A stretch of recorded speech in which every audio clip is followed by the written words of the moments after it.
ఒక దుర్మార్గమైన దుష్ట రాక్షస పాలనలో సాక్షాత్తు బ్రహ్మాండ నాయకుడు మనల్ని అనుగ్రహించడం కోసం ఎక్కడో వైకుంఠం నుంచి ఈ కలియుగంలో మనందరినీ ఉద్ధరించాలి అనే అపారమైన కరుణతో ఏ స్వామి తిరుమల మీదకి వచ్చి కూర్చొని ఉన్నారో, భక్తుల కోరికలు తీర్చడమే, భక్తులని సంరక్షించడమే ప్రధానమైనటువంటి కర్తవ్యంగా పెట్టుకున్నారో ఆ స్వామి పట్ల మహాపచారాన్ని రాక్షసులు చేసినట్టుగా చేశారు.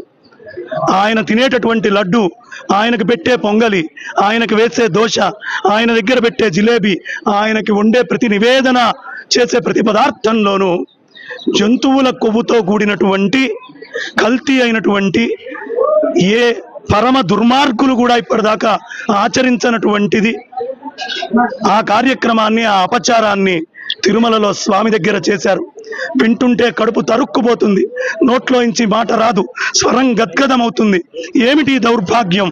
మేమందరం బతికుండగా, మేమందరం చూస్తూ ఉండగా ఇలాంటి దౌర్భాగ్యమైన రోజు వస్తుందని ఎప్పుడూ మేము అనుకోలేదు. ఆ స్వామికి అనేక సాష్టాంగ ప్రణామాలు చేస్తూ, అయ్యా సమకాలీనంలో ఉండే మా తరఫున జరిగిన తప్పుల్ని చూస్తూ ఉండడం తప్ప ఏమీ చేయలేకపోతున్నాం తండ్రి, నీకు శరణాగతి చెప్పుకోవడం తప్ప మాకేమీ తెలియదు.